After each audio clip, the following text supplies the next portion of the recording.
স্বামীয়ে ঘৰলৈ এজন চাকৰ লৈ আহিলে, যিজন এজন ওখ পাখ ধুনীয়া ডেকা ল'ৰা আছিলে। মোৰ তাৰ প্ৰতি প্ৰেমভাৱ জাগিল আৰু এদিন ৰাতি মোৰ স্বামী ঘৰত নাছিলে। তেতিয়া মই চাকৰৰ কোঠালৈ গ'লোঁ আৰু যেতিয়াই চাকৰজনৰ লগত শুবলৈ গ'লোঁ, তেতিয়া চাকৰজনে এনেকুৱা কাম কৰি দিলে যিটো দেখি মোৰ কলিজা কঁপি উঠিলে। কাৰণ সেই ডেকা ল'ৰাজন বহুত ধুনীয়া আছিলে, যাক মোৰ স্বামীয়ে অলপ দেৰি আগতে ঘৰলৈ আনিছিল। যেতিয়াই মোৰ স্বামীয়ে দৰজাৰ বেল বজাইছিলে, মই দৰজা খুলিলোঁ আৰু স্বামীৰ লগত থিয় হৈ থকা সেই ডেকা ল'ৰাজনক দেখি মই মোৰ চকু তাৰ পৰা আঁতৰাব পৰা নাছিলোঁ।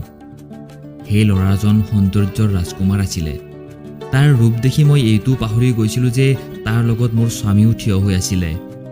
মোৰ স্বামীয়ে যেতিয়া মোৰ কান্ধত ধৰি মোক লৰাই দি ক'লে, কি হ'ল বুলি, তেতিয়া মই চক খাই উঠিলোঁ। তাৰপিছত তেওঁ ক'লে, আঁতৰি দিয়া, সমীৰক ভিতৰলৈ আহিবলৈ দিয়া। সেই ল'ৰাজন 22-23 বছৰ বয়সৰ হ'ব। মই পিছুৱাই আহিলোঁ। মোৰ স্বামীয়ে তাক ভিতৰলৈ লৈ আহিলে। মই আচৰিত হৈছিলোঁ যে মোৰ স্বামীয়ে কিয় ইয়াক তেওঁৰ লগত লৈ আহিছে। মোক উৰুণাখন নোলোৱা দেখি মোৰ স্বামীয়ে মোক বৰ খঙেৰে চাই আছিলে। মই ঘৰতে অকলে থাকিছিলোঁ। মোৰ ঘৰত স্বামীৰ বাহিৰে আন কোনো নাছিলে। সেইকাৰণে মই ঘৰত থাকিলেই উৰুণাখন লোৱা নাছিলোঁ। যেতিয়া মোৰ স্বামীৰ চাৱনীয়ে এই কথাটো অনুভৱ কৰালে যে ঘৰত এটা ডেকা ল'ৰা আছে, তেতিয়াই লগে লগে গৈ মই মোৰ উৰুণাখন ল'লোঁ। সেই ল'ৰাজনে এবাৰো মূৰ উঠাই মোৰ ফালে চোৱা নাছিলে। যেতিয়াৰ পৰা আহিছিলে তলমূৰ কৰি থিয় হৈ আছিলে। মই মোৰ স্বামীক সুধিলোঁ যে এওঁ কোন বুলি। তেওঁ ক'লে, তেওঁ এজন অসহায় ল'ৰা, কিন্তু বহুত বিশ্বাসী আৰু ভদ্ৰ। সেইকাৰণে মই এওঁক আমাৰ ঘৰৰ কাম কৰাৰ কাৰণে লৈ আহিছোঁ। এওঁ ঘৰৰ সৰু সুৰা সকলো কাম কৰিব। এই কথা শুনি মোৰ বেয়া লাগিব লাগিছিলে যে মই গোটেই দিন ঘৰত অকলে থাকোঁ। তেনে ক্ষেত্ৰত এজন ডেকা ল'ৰা মোৰ লগত থকাটো বেয়া কথা। কিন্তু মোৰ বেয়া লগা নাছিলে। ভিতৰি ভিতৰি মোৰ কিয় জানো স্বামীৰ এই সিদ্ধান্তটো ভাল লাগিছিলে। মই ক'লোঁ, এয়াতো আপুনি বৰ ভাল কাম কৰিলে, কাৰণ মোৰ ঘৰৰ কাম কৰোঁতে বৰ অসুবিধা হৈছিলে আৰু বজাৰলৈ গ'লেও ভাগৰি পৰিছিলোঁ। তেতিয়া মোৰ স্বামীয়ে ক'বলৈ ধৰিলে, সেইকাৰণেতো এওঁক আনিছোঁ, যাতে তুমি বাহিৰলৈ যাব নালাগে আৰু তুমি বজাৰৰ সকলো কাম এওঁৰ দ্বাৰা কৰাব পাৰিবা আৰু ঘৰৰ সৰু সুৰা কামো এওঁ কৰি দিব পাৰিব। আমাৰ ঘৰটো ইমান ডাঙৰ নাছিলে যে চাকৰৰ কাৰণে কোনো বাহিৰা কোঠা থাকিব। সেইকাৰণে মোৰ স্বামীয়ে ঘৰৰ ষ্ট'ৰ ৰুমটো ল'ৰাজনৰ কাৰণে খালী কৰি দিলে আৰু তাত এখন বিচনাও পাৰি দিলে, লগতে এখন পাংখাও লগাই দিলে। তাৰপিছত মোৰ স্বামীয়ে এখন কাঁহীত ভাত ল'লে আৰু ল'ৰাজনক ষ্ট'ৰ ৰুমতে খাবলৈ দিলে। স্বামীয়ে মোক ক'লে যে যদি বেছি কাম নাথাকে তেন্তে এওঁক বেছি ঘূৰা ফুৰা কৰিবলৈ নিদিবা। তাক ক'বা যাতে সি ষ্ট'ৰ ৰুমতে থাকে। মই ক'লোঁ যে ঠিক আছে। মোৰ ভিতৰত এক অদ্ভুত শিহৰণৰ জন্ম হ'ল। গোটেই নিশা ভালকৈ শুবলৈ নাপালোঁ। চকু জাপ খালেই সেই ল'ৰাজনৰ চেহেৰাটো চকুৰ সন্মুখলৈ আহিবলৈ ধৰে। নাজানো কিয়, কিন্তু মোৰ মনটোৱে এইটো বিচাৰি আছিলে যে সোনকালেই ৰাতিপুৱা হৈ যাওক আৰু মোৰ স্বামী কামলৈ যাওক। তাৰপিছত মই সেই চাকৰজনক মন ভৰি চাওঁ, যাক প্ৰথম দেখাৰ লগে লগেই মোৰ মনটো ব্যাকুল হৈ পৰিছিল। ইমান আকৰ্ষিত কৰিব পৰা চেহেৰা মই আজিলৈকে কোনো ল'ৰাৰ তাত নাই দেখা, যিমান সেই ল'ৰাজনৰ তাত আছিলে। কিন্তু মই আচৰিত এই কথাটোত হৈছিলোঁ যে সি কেনেকুৱা অদ্ভুত ধৰণৰ ল'ৰা, যিয়ে মোৰ ফালে এবাৰো চকু তুলি নাচালে। পিছদিনা ৰাতিপুৱা মই সোনকালে উঠিলোঁ।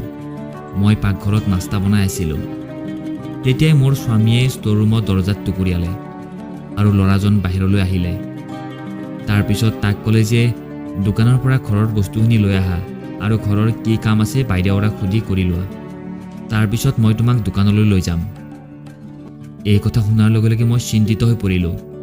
মোৰ স্বামীয়ে তাক দোকানলৈ কিয় লৈ যাবলৈ বিচাৰিছে? তেওঁতো তাক ঘৰৰ কামৰ বাবেহে আনিছিলে। মই নাস্তা হোৱাৰ পিছত গেছটো বন্ধ কৰি বাহিৰলৈ আহিলোঁ। মই স্বামীক সুধিলোঁ যে আপুনি তাক ক'লৈ লৈ যাব ওলাইছে? তাকতো ঘৰৰ কামৰ বাবেহে ৰাখিছিলে ন?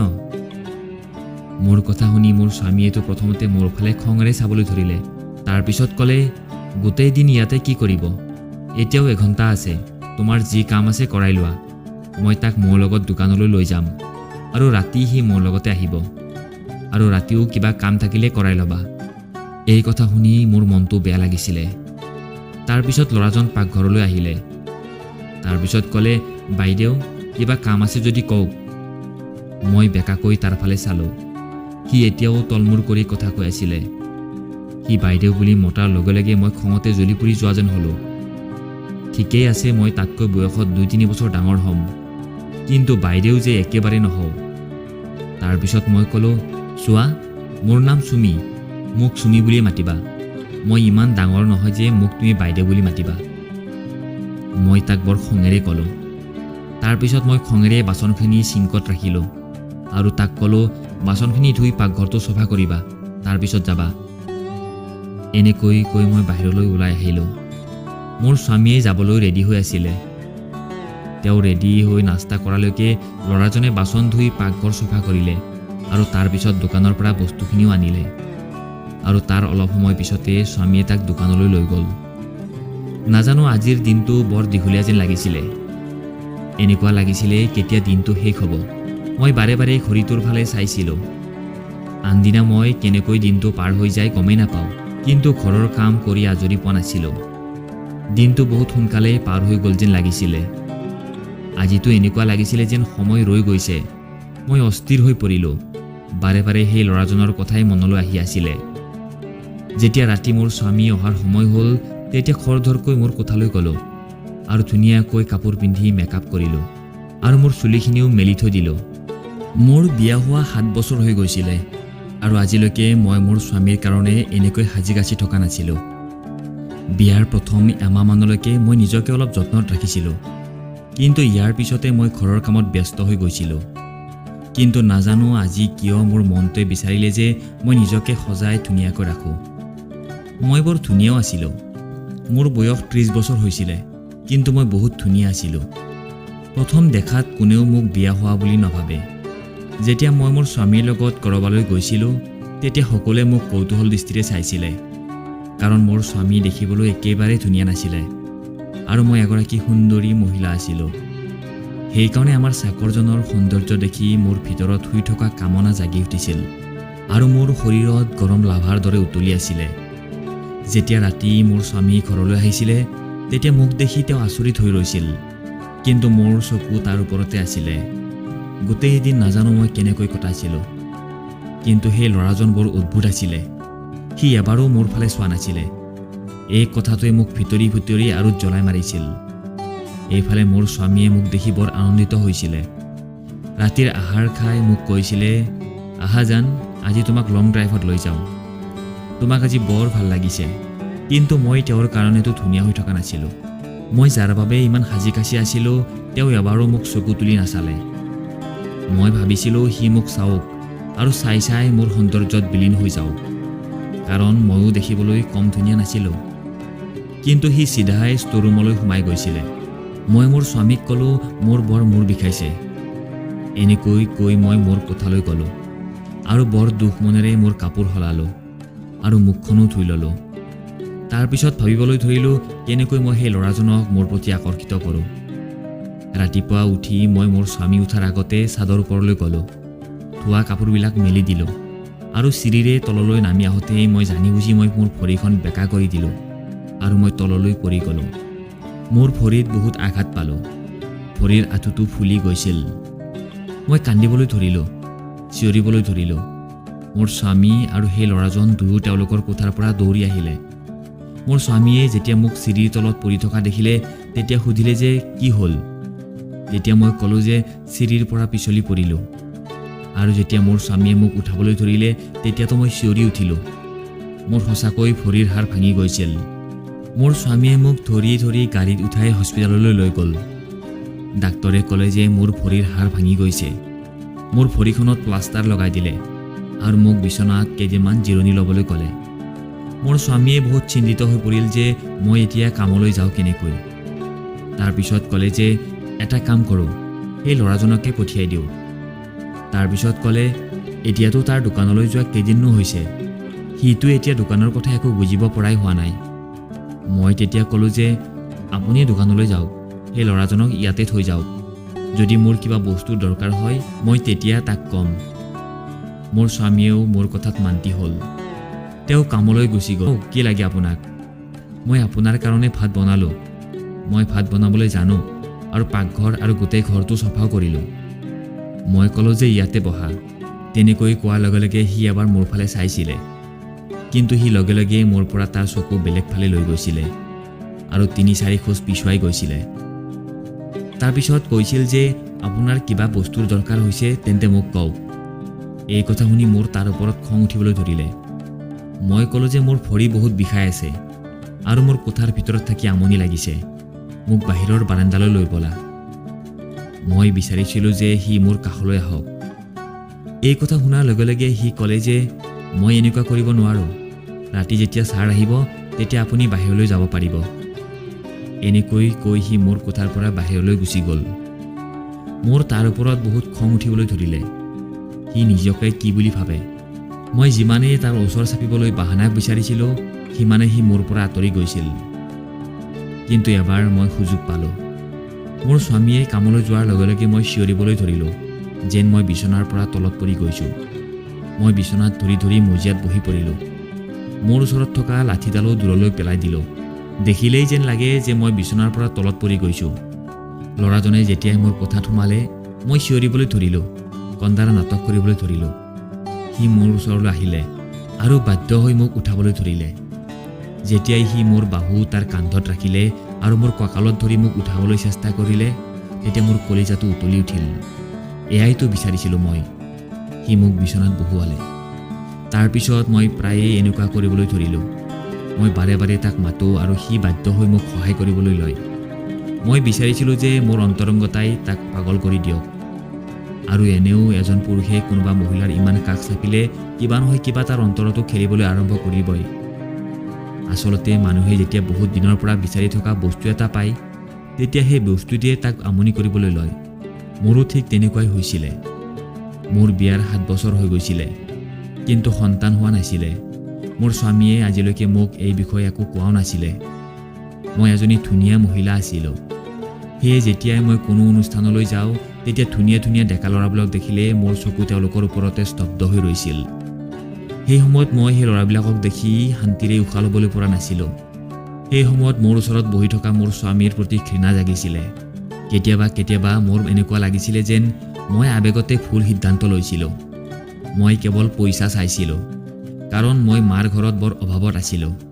সেই সময়ত মোৰ এনেকুৱা লাগিছিলে যে যেতিয়া মোৰ ওচৰত পইচা থাকিব তেতিয়া মই জীৱনৰ সকলো সুখ উপভোগ কৰিব পাৰিম। তেতিয়া মোৰ মনৰ পৰা এই কথাটো ওলাই যাব যে মোৰ স্বামী দেখিবলৈ ভাল নহয়, আৰু সময়ৰ লগে লগে এই কথাটো মোৰ অন্তৰৰ পৰা নাইকিয়া হৈ যাব। কিন্তু তেনেকুৱা একো নহ'ল। মোৰ স্বামীক মই কেতিয়াও ভাল দেখা নাছিলোঁ। এইটো হয় যে মই এটা ডাঙৰ ধুনীয়া ঘৰত আছিলোঁ। মোৰ কোঠাত AC লগোৱা আছিলে, খোৱা বোৱাৰ কাৰণে সকলো বস্তু আছিলে।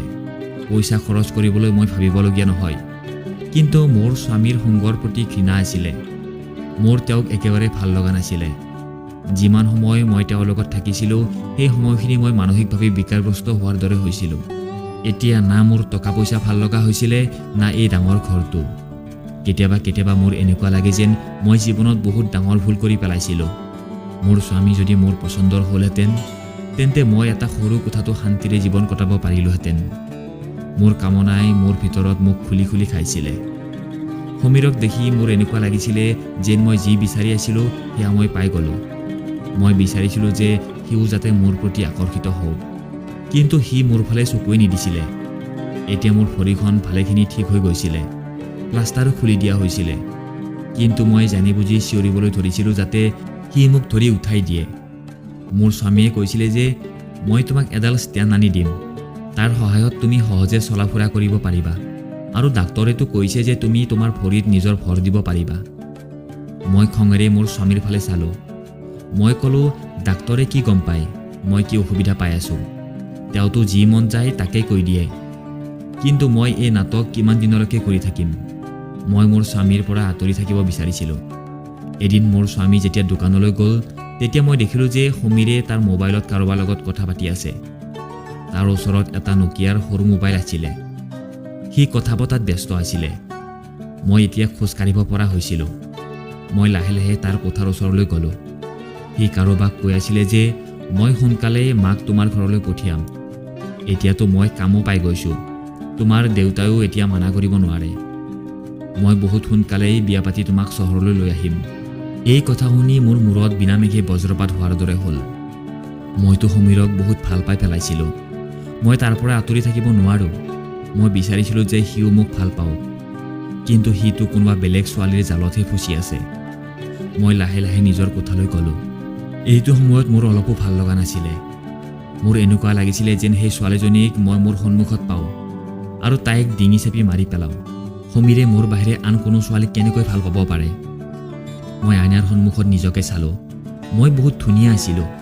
এয়া কেনেকৈ সম্ভৱ যে মোক সমীৰৰ ভাল নালাগিব? সি কেনেকৈ মোৰ বাহিৰে আন ছোৱালীক ভাল পাব পাৰে? তাৰপিছতে মই ভাবিলোঁ, হ'ব পাৰে সেই ছোৱালীজনী বহুত ধুনীয়া, মোতকৈও বেছি। যিয়েই নহওক, এই সময়ত মই সেয়া সহ্য কৰিব পৰা নাছিলোঁ। খঙতে মোৰ চকুৰে চকুপানী ববলৈ ধৰিলে। মই সমীৰক চিঞৰি মাতিলোঁ। সি মোৰ কোঠালৈ আহিলে। সি মোক ভালকৈ মোৰ ভৰিৰ ওপৰত থিয় হৈ থকা দেখি অলপ আচৰিত হ'ল। তাৰপিছত সি ক'লে, কওক, কিয় মাতিছিলে? মই ক'লোঁ, ভিতৰলৈ আহা, মোৰ তোমাৰ লগত কিবা কথা আছে। সি ভিতৰলৈ আহিলে।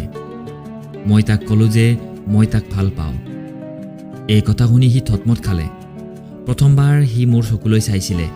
তাৰপিছত সি ঘৃণা ভাৱেৰে ক'বলৈ ধৰিলে, আপোনাৰ লাজ লগা নাই মোৰ লগত এনেকৈ কথা পাতিবলৈ?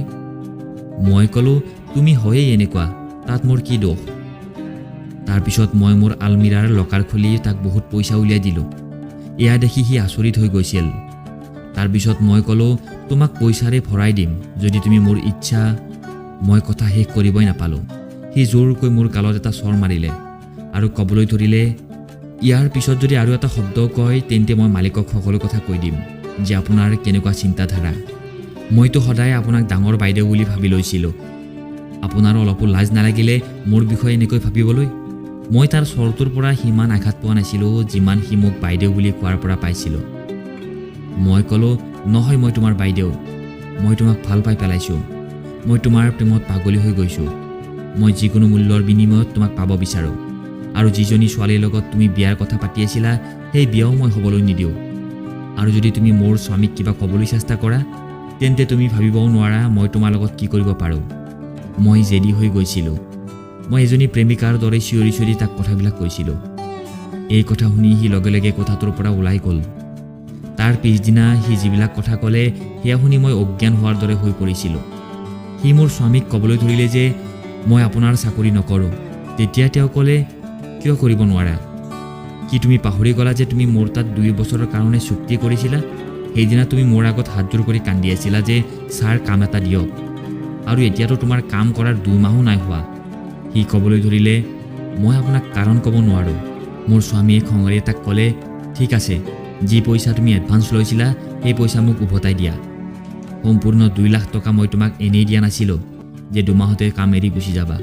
মই তোমাক মোৰ ঘৰত এই কাৰণে ৰাখিছিলোঁ কাৰণ তুমি এজন বিশ্বাসী ভদ্ৰ ল'ৰা। তুমি থাকোঁতে মোৰ কোনো চিন্তা নাছিলে যে মোৰ পত্নী সুৰক্ষিত আছেনে নাই। মই ইমানখিনি বিশ্বাস কৰিছিলোঁ তোমাক। সেইকাৰণে মই তোমাক ঘৰত ৰাখিছিলোঁ। আৰু এনেও মই কাইলৈ চহৰৰ পৰা বাহিৰলৈ যাম আৰু 3 দিন পিছতহে উভতিম। সেইকাৰণে 3 দিনলৈকেতো মই তোমাৰ একো কথা শুনিব নোৱাৰোঁ। মই উভতি অহাৰ পিছতহে তুমি যাব পাৰিবা আৰু মোৰ পইচাখিনি মোক ঘূৰাই দিবা।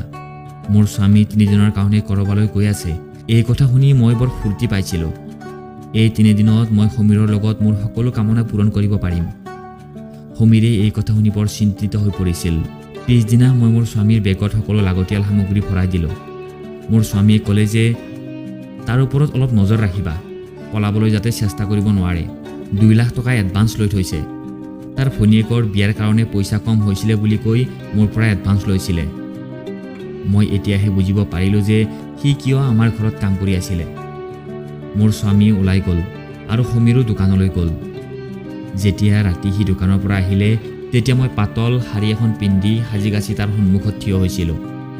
মোক দেখাৰ লগে লগে সি বেলেগ ফালে চালে আৰু চিধাই ষ্ট'ৰ ৰুমত সোমালে আৰু ভিতৰৰ পৰা দৰজা লক কৰি দিলে। এয়া দেখি মোৰ তাৰ ওপৰত খং উঠিবলৈ ধৰিলে। মই গৈ ক'লোঁ যে দৰজা খোলা। তেতিয়া সি ক'লে যে আপুনি ইয়াৰ পৰা যাওক, মই দৰজা নোখোলোঁ। তাৰ পিছতো মই বহুত সময় তাৰ দৰজাত টুকুৰিয়াই থাকিলোঁ আৰু তাৰ পিছত ভাগৰি মই মোৰ ৰুমলৈ আহিলোঁ। মোৰ তাৰ ওপৰত বহুত খং উঠি আছিলে। মই উপায়বিহীন হৈ পৰিছিলোঁ। ৰাতি 3 মান বজাত মোৰ মনলৈ আহিলে যে ষ্ট'ৰ ৰুমৰ চাবিটো মোৰ লগতে আছে।